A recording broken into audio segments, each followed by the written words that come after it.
Good morning students. तो हम continue कर रहे हैं लास्ट टॉपिक। हम पढ़ रहे थे कि किस तरह से हम इंड्यूस ईएमएफ को प्रोड्यूस कर सकते हैं, किन किन चीज़ों को चेंज करके।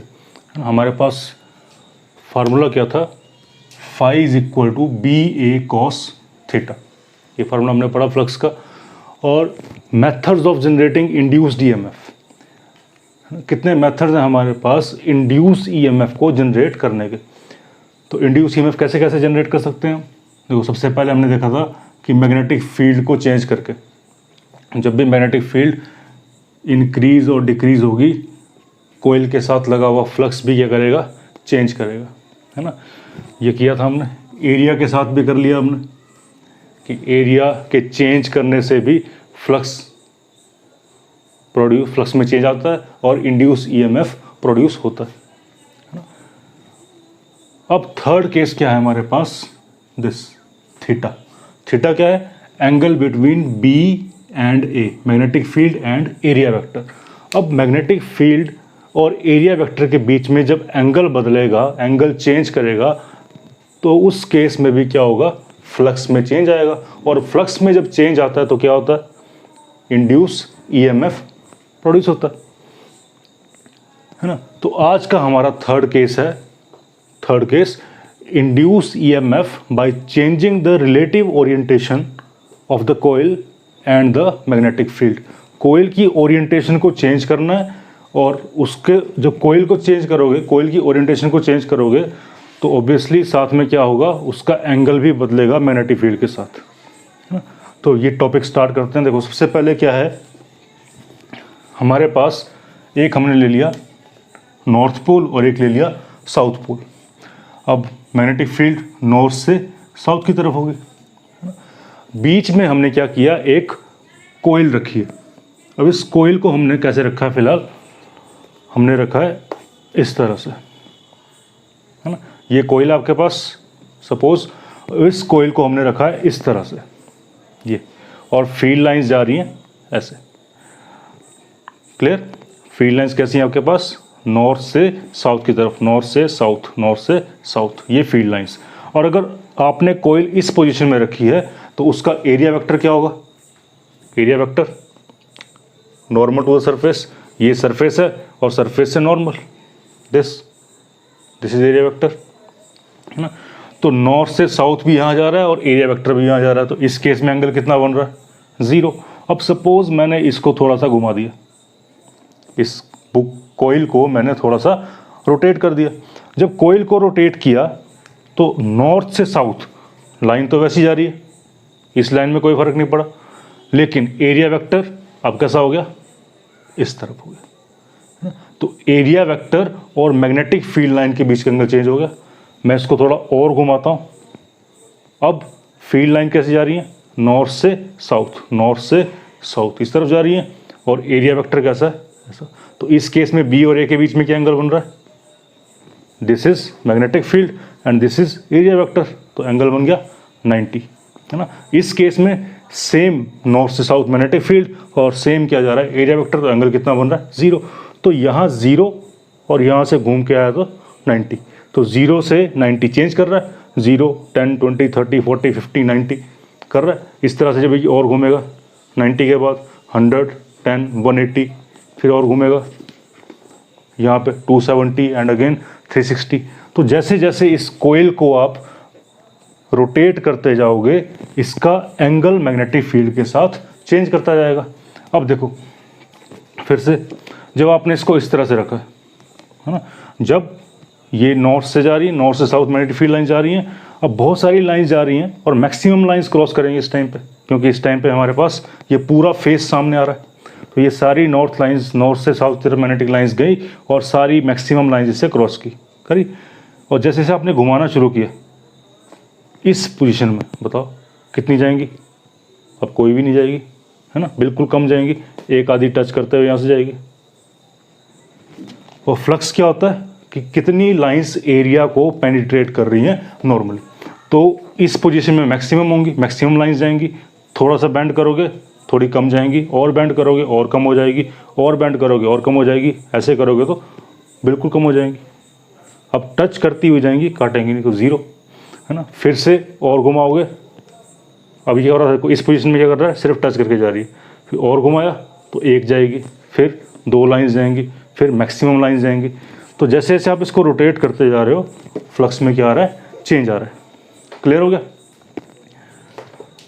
तो अब आपको इसी डायग्राम को इस तरह से बना दिए, है ना। ये आपके पास मैग्नेटिक फील्ड आ गई, और मैग्नेटिक फील्ड में ये आपने कोइल रखी थी।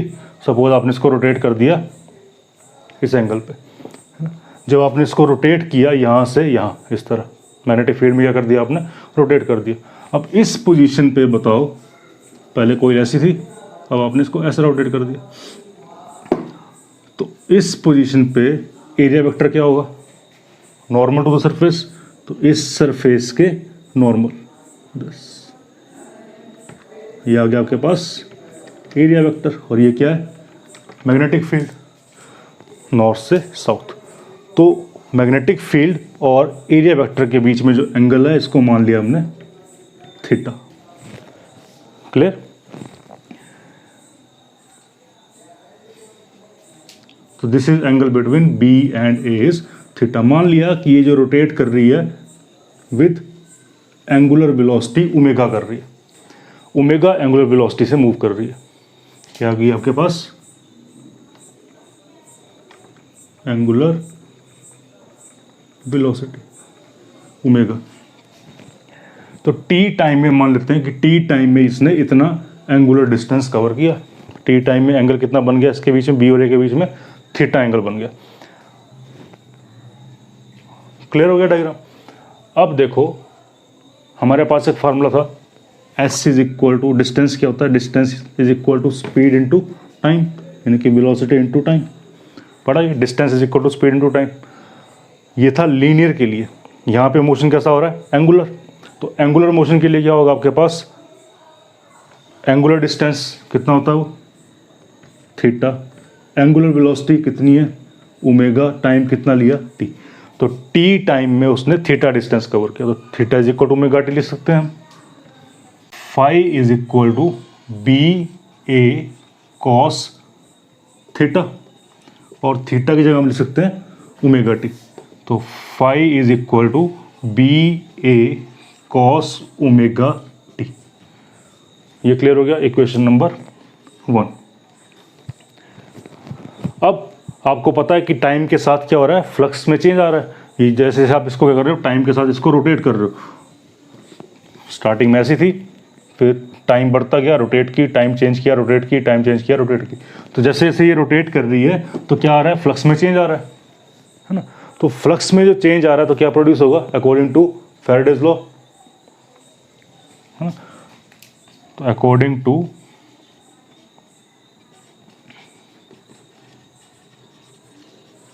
फैराडेज लॉ, कि फैराडेज लॉ क्या था कि जब भी फ्लक्स में चेंज आएगा तो एक क्लोज सर्किट किस में एक इंड्यूस ईएमएफ प्रोड्यूस होगा। तो according to Faraday's law E is equal to minus D phi by D T, ये पढ़ा है हमने। क्लियर। तो E is equal to minus D upon D T of, equation number 1 में फाई की value लिखी है आपने, यहाँ पे डाल दो, क्या है, B A cos omega T. Clear हो गया। इसको सॉल्व कर लो। देखो, तो E is equal to minus B constant magnetic field, uniform magnetic field, area constant, तो बी और ए बाहर आ जाएगा, बी और ए बाहर, D upon D T of, D upon D T of किसका बचेगा, cos omega T, cos omega T. अब डिफरेंशिएशन हमने पढ़ी है पहले, कितनी होती है याद करो,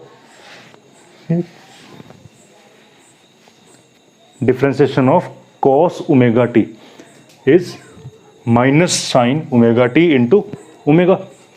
ये बहुत बार कर लिया हमने। तो E इज इक्वल टू, देखो कॉस की होती है माइनस साइन, तो minus sine into minus, minus into minus क्या हो जाएगा, प्लस, और ओमेगा टी की ओमेगा, तो यहाँ पे आ जाएगा आपके पास B A as it is cos omega T की होती है minus sine omega t into omega, उस ओमेगा को मैं आगे लिख रहा हूँ, तो दिस क्लियर। तो ये आपके पास आ गया ईएमएफ। इस कोयल में कितने टर्न्स थे? एक टर्न था। अगर नंबर ऑफ टर्न्स 2 हो जाएंगे तो इसको क्या कर देंगे, 2 से मल्टीप्लाई कर देंगे। अगर 3 हो जाएंगे तो 3 से मल्टीप्लाई कर देंगे। सपोज आपके पास n नंबर ऑफ टर्न्स हैं इस कोयल में, तो n नंबर ऑफ टर्न्स है तो किससे मल्टीप्लाई कर दोगे आप? n से मल्टीप्लाई कर दोगे। अब if the coil has n turns, if the coil has n number of turns, अगर कोयल में n नंबर ऑफ टर्न्स हैं तो इंड्यूस ईएमएफ कितना हो जाएगा हमारे पास? इसको n से मल्टीप्लाई कर देंगे। ये एक टर्न के लिए, तो n टर्न के लिए क्या हो जाएगा हमारे पास? n B A omega sine omega T, वही है। n से मल्टीप्लाई कर दिया सिर्फ, n B A omega sine omega T. तो ये आपके पास आ गया ईएमएफ। इसको दे दो इक्वेशन नंबर 2। अब देखो ये ईएमएफ मैक्सिमम कब होगा? मैक्सिमम कब होगा? जब साइन ओमेगा टी मैक्सिमम होगा। तो E is equal to E max, और ई मैक्स को मान लो आप लिख लेते हो ई नॉट। कब होगा? E is equal to E max if sine omega T is equal to 1, क्योंकि साइन की मैक्सिमम वैल्यू कितनी होती है हमारे पास? 1। तो ये पूरी टर्म मैक्सिमम कब होगी? जब ये टर्म मैक्सिमम होगी। तो sine omega T is equal to 1। अगर sine omega T is equal to 1 है तो इक्वेशन नंबर सेकंड बिकम्स, तो इक्वेशन नंबर सेकंड क्या बन जाएगी आपके पास? देखो कंडीशन ये है, ई नॉट के बराबर होगा या ई मैक्सिमम के बराबर होगा जब साइन ओमेगा टी कितना होगा? 1। तो मैं साइन ओमेगा टी को 1 पुट करूंगा तो ई कितना लिखना पड़ेगा? ई मैक्स या ई नॉट कुछ भी लिख लो। तो हम ई नॉट लिख रहे हैं, तो ये आ जाएगा equation number second becomes E naught is equal to N B A omega. Sine omega T की वैल्यू कितनी होगी? 1। साइन ओमेगा टी को जब 1 रखेंगे तो ई को क्या रखना पड़ेगा? ई नॉट। तो ई की जगह पे आ गया ई नॉट और इसकी जगह पे आ गया 1। Clear? This is equation number 3।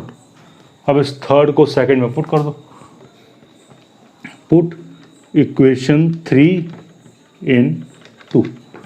3 को 2 में पुट करो तो क्या बन जाएगा? एन बी ए ओमेगा की जगह कितना आ जाएगा? ई नॉट, यानी कि इसकी जगह पे क्या आ जाएगा? E naught.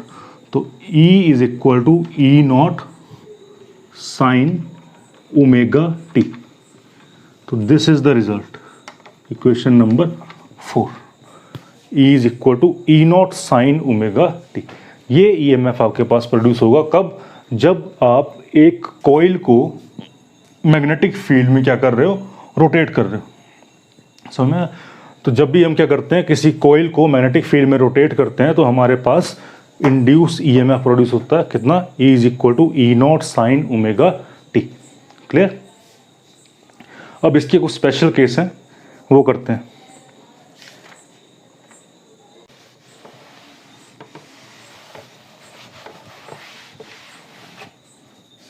तो हमारे पास फार्मूला कितना है? E is equal to E naught sine omega T. ये फार्मूला है हमारे पास, है ना? तो हमने क्या, कहाँ से स्टार्ट किया था? यहाँ से स्टार्ट किया था हमने, जब नॉर्थ से साउथ मैग्नेटिक फील्ड थी और ये एरिया वेक्टर था, यानी कि एंगल कितना था? 0। तो हम 2-3 केस ले लेते हैं, 0, 90, 270, 360, है ना? यहीं स्टार्ट किया था, 0 से स्टार्ट किया था। ये एंगल 0 था। जब रोटेट करके यहाँ पहुँची तो एंगल कितना हो गया? 90।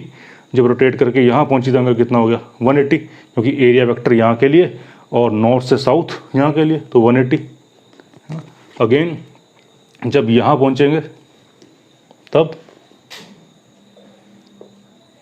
270, और जब यहाँ पहुँचेंगे वापस देन 360। तो वही स्पेशल केस कर लेते हैं। First case, if omega T, if omega T is equal to 0, तो 0 होगा तो क्या होगा, जब ओमेगा टी 0 यानी कि साइन 0 0 और 0 इंटू समथिंग 0, तो if omega T is equal to 0 then E is equal to 0, यानी कि उस पॉइंट पे कोई ईएमएफ प्रोड्यूस नहीं होगा। Second case, if omega T is equal to 90, जब ओमेगा टी 90 बना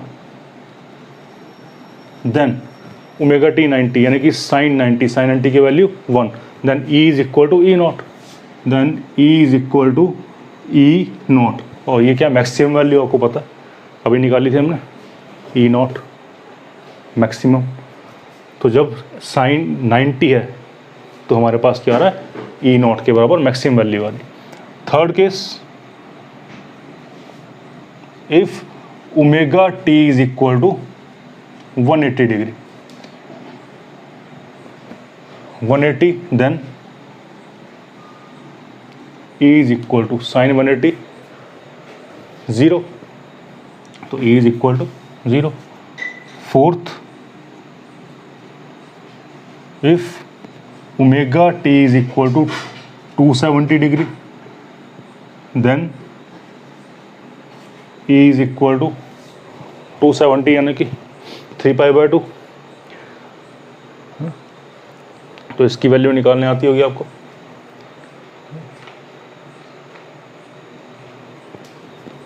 टू 270 यानी कि साइन 270 किया है हमने बहुत बार, फिर से कर लेते हैं, साइन 270 प्लस, यानी कि इसको लिख सकते हो आप साइन ऑफ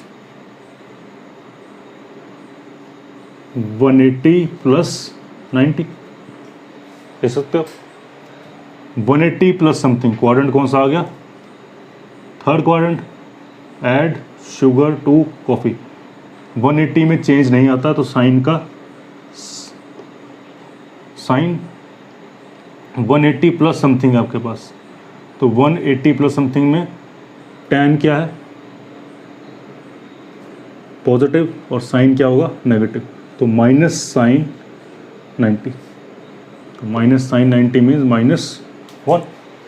तो जब 270 है तो E की वैल्यू कितनी आएगी आपके पास, -E0, तो कितनी आ जाएगी आपके पास, इसकी वैल्यू कितनी आ गई, -1 इंटू E0 इज -E0। ना ये बहुत बार किया हमने, तो डिटेल में नहीं जा रहा हूँ, आप कर सकते हैं।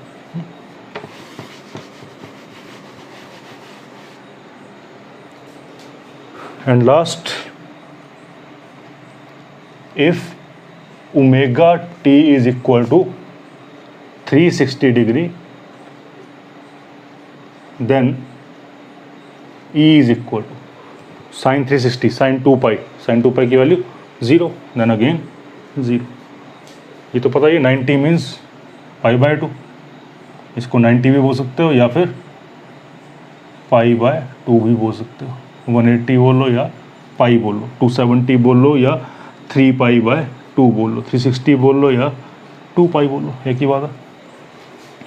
तो इन सब पे आपके पास ये आ रहा है। अच्छा, इस एंगल में और मैग्नेटिक फील्ड में आपको क्लैरिटी होनी चाहिए। हमने क्या किया था, यहाँ पे हमारे पास था नॉर्थ और यहाँ था हमारे पास साउथ, और ऐसे रखी थी हमने।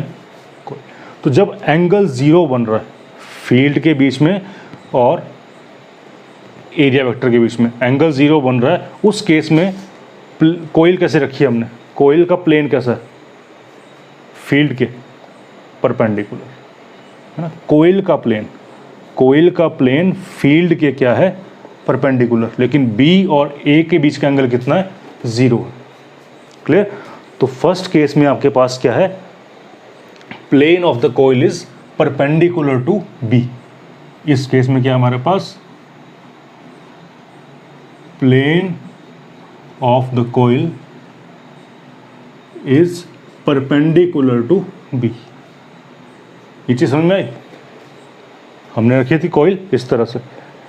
अब ऐसी जा रही है फील्ड लाइंस, तो फील्ड लाइंस और इस कोयल का जो प्लेन है वो आपस में कैसे हैं, परपेंडिकुलर। कोयल का प्लेन ऐसा है और फील्ड लाइन ऐसी हैं, तो परपेंडिकुलर।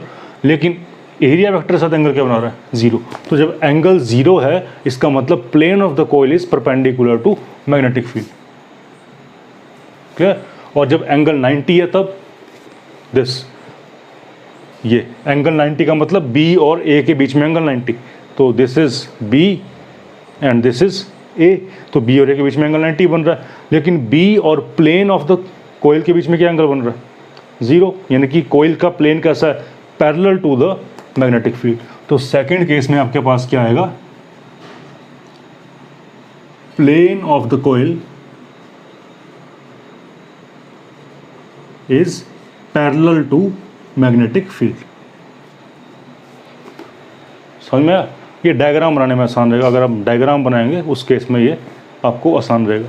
तो इस चीज़ को समझो कि जब एंगल ज़ीरो है तो प्लेन ऑफ द कोयल कैसी है, मैग्नेटिक फील्ड के परपेंडिकुलर है। जब एंगल 90 है तो प्लेन कैसा है, पैरेलल।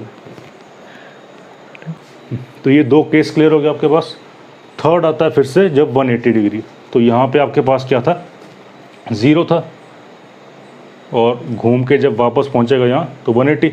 तो 180 में देखो, क्योंकि ये एरिया वेक्टर आ गया और ये नॉर्थ से साउथ मैग्नेटिक फील्ड आ गई, तो दिस इज़ मैग्नेटिक फील्ड, कैसी है, मैग्नेटिक फील्ड के परपेंडिकुलर। तो इस केस में भी कोयल कैसी है, मैग्नेटिक फील्ड के परपेंडिकुलर। तो यहाँ पे भी कोयल कैसी आएगी, परपेंडिकुलर। फिर यहाँ कैसी आएगी, पैरेलल। लास्ट में कैसी आएगी, परपेंडिकुलर। तो ये आपके पास केस बन जाएगा, क्लियर। इसका एक डायग्राम बना के देखते हैं। तो स्पेशल केस जो किए थे उसका डायग्राम बना देते हैं। तो स्पेशल केस आपको लिखा दिए थे ये सारे। अब ये आपके पास नॉर्थ पोल, ये आपके पास साउथ पोल। फर्स्ट केस में जब एंगल ज़ीरो था, आपको बताया था ये, तो इस कोयल को आप एज्यूम करो कि कैसी है, इस तरफ रखी हुई है ना, स्ट्रेट आपके सामने ऐसी, इस तरह से ये चीज़ आपको दिखी। तो ये आ गया फर्स्ट पार्ट, जब एंगल क्या था हमारे पास, ज़ीरो।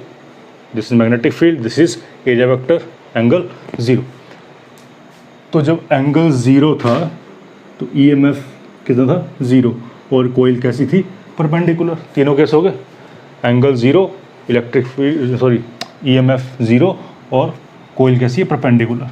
तो परपेंडिकुलर के केस में ईएमएफ कितना आएगा हमारे पास, zero, this point, clear. Second case जब ओमेगा कितना है, ओमेगा टी यानी कि एंगल कितना है, π/2, तो ई कितना था हमारे पास, ई नॉट। देख लो सेकंड केस, जब ये यहाँ से घूम के ऐसी थी, ऐसे घूम के यहाँ पहुँची, तो इस केस में दिस इज एरिया वेक्टर और नॉर्थ से साउथ दिस। तो 90 पे कोयल कैसी आ रही है, पैरेलल टू द फील्ड। तो कोयल कैसी आ रही है आपके पास, 90 पे पैरेलल टू द फील्ड आ रही है, तो पैरेलल टू द फील्ड। और उस केस में आपके पास ईएमएफ कितना है, मैक्सिमम ई नॉट। तो मान लेते हैं ये मैक्सिमम वैल्यू है यहाँ पे, तो दिस इज ई नॉट। समझ में आया? जब ज़ीरो था तो ज़ीरो, 90 पे ई नॉट, पाई पे ज़ीरो। जब पाई मीन्स जहाँ से स्टार्ट किया था ये और घूम के वापस आया ये, तो फिर से कोयल कैसी है, इस पोजीशन में रखी है, तो इस पोजीशन में कोयल है, और इस पोजीशन में आपके पास ईएमएफ कितना है, ज़ीरो। तो इस पोजीशन में आपके पास ईएमएफ कितना है, ज़ीरो, क्लियर। नेक्स्ट पोजीशन 270 या 3π/2, इसमें कितना है, माइनस ई नॉट है और पैरेलल है। देख लो पैरेलल है, पैरेलल टू द फील्ड, और माइनस ई नॉट, यानी कि ई नॉट ज़ीरो और माइनस ई नॉट। तो एक लाइन लेके माइनस ई नॉट आ गया। लास्ट 2π, फिर से कैसा होगा, फ्लैट। इसमें ईएमएफ कितना है, ज़ीरो।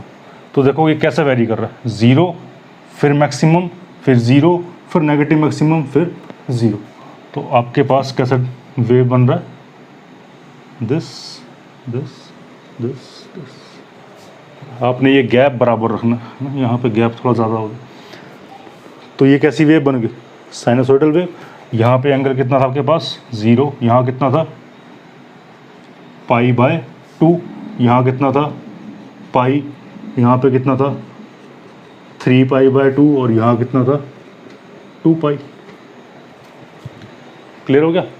तो सेम आपके यहाँ से ये चीज़ बन गई।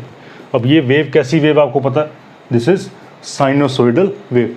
साइनोसोइडल वेव का मतलब टाइम के साथ क्या कर रही है, ये वेरी कर रही है। जैसे जैसे टाइम बदल रहा है आपका ईएमएफ की वैल्यू भी क्या कर रही है, चेंज कर रही है। तो टाइम के बदलने से ईएमएफ की वैल्यू चेंज करती है। This is omega T. Omega T की वैल्यू 0, π/2, π, 2π, 3π ये, और ये आपके पास है ईएमएफ, है ना। और this is the value, maximum value कितनी मानते हैं, E0। This is minus E0। तो ईएमएफ और ओमेगा टी के बीच में, तो ये जो ईएमएफ है ये टाइम के साथ चेंज कर रहा है, तो इसको हम बोलते हैं अल्टरनेटिंग ईएमएफ, या साइनोसॉइडल ईएमएफ या फिर अल्टरनेटिंग ईएमएफ। अल्टरनेटिंग ईएमएफ मतलब ये टाइम के साथ क्या कर रहा है, चेंज कर रहा है।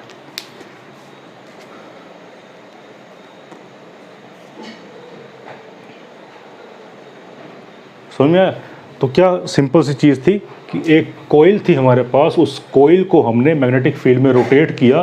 तो जब मैग्नेटिक फील्ड में कोइल रोटेट हुई तो उसके रोटेट करने से क्या हुआ, चेंज इन फ्लक्स आया, और चेंज इन फ्लक्स आने की वजह से क्या हुआ, इंड्यूस ईएमएफ प्रोड्यूस हुआ।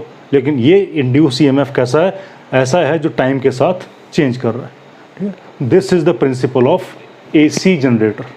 एसी जनरेटर भी ऐसा ही काम करता है, आपने 9th-10th क्लास में पढ़ा होगा, और इस साल भी पढ़ेंगे आप। एसी जनरेटर का प्रिंसिपल ही क्या है, यही होता है कि जब हम किसी कोइल को मैग्नेटिक फील्ड में रख के रोटेट करवाते हैं तो वो एक अल्टरनेटिंग ईएमएफ प्रोड्यूस करके देता है। तो होप आपको क्लियर हो गया होगा। Thank you.